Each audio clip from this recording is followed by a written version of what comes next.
دیکھیں جو علم کے حصول کے ذرائع ہیں، جہاں عقل ختم ہو جاتی ہے تو پھر جہاں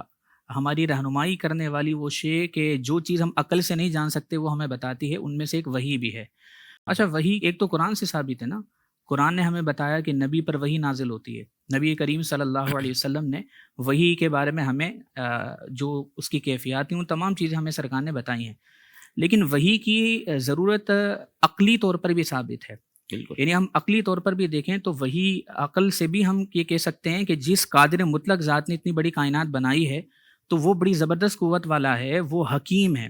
تو جب ہم یہ مانتے ہیں کہ اللہ تبارک و تعالیٰ اس نے بڑی کائنات بنائی، وہ قدرت والا اور وہ حکیم ہے، تو جب حکیم ہم نے اللہ کو مانا ہے تو حکیم یہ نہیں ہو سکتا کہ وہ انسانوں کو پیدا کر کے اندھیرے میں چھوڑ دے اور ان کی ہدایت و رہنمائی کے لیے کچھ عطا نہ فرمائے۔ تو جب ہم نے اللہ تعالیٰ کو قادر مطلق مانا اور یہ مانا کہ اس نے ساری کائنات کو پیدا کیا، انسانوں کو پیدا کیا، اور ہم یہ مانتے ہیں کہ وہ حکیم ہے، تو حکیم کی حکمت سے یہ متصور ہو ہی نہیں سکتا کہ وہ انسانوں کو پیدا کرے اور انسانوں کو اندھیروں میں چھوڑ دے اور ان کی ہدایت و رہنمائی کے لیے کچھ نازل نہ فرمائے۔ تو یہ عقلی طور پر بھی ہمیں ماننا پڑے گا کہ وہی یہ ہمارے لیے ضروری ہے، کیونکہ اللہ نے ہمیں پیدا کیا، اس نے خاص حکمت کے تحت ہمیں پیدا فرمایا ہے۔ تو وہ حکمت کیا ہے، وہ مقصد کیا ہے، ہم دنیا میں کیوں آئے ہیں اور ہماری ذمہ داریاں کیا ہیں، یقیناً اللہ تبارک و تعالیٰ نے وہ ہمیں بتانی تھی۔ اس لیے اللہ تبارک و تعالیٰ کی جانب سے نبیوں پر وحی نازل ہوئی اور وحی کے ذریعے سے ہمیں پتہ چلا کہ ہماری ذمہ داری کیا ہے اور ہمیں کس طریقے سے زندگی گزارنی ہے۔ جیسے کہ سورہ ملک میں فرمایا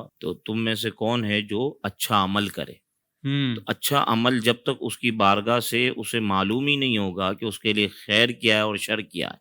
کیونکہ کچھ چیزوں کا خیر اور شر تو انسان عقل سے متعین کر سکتا ہے۔ جیسے عام انسان بھی سمجھتا ہے کہ جھوٹ بولنا برا ہے اور سچ بولنا جو ہے وہ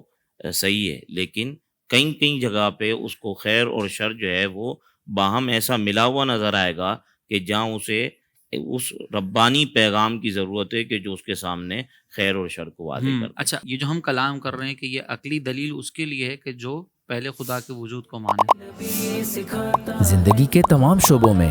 دینی رہنمائی حاصل کرنے اور آخرت کو بہتر کرنے کے لیے ہمارے YouTube channel Islamic digital studio کو سبسکرائب کر لیں اور بیل آئیکن بھی پریس کر لیں۔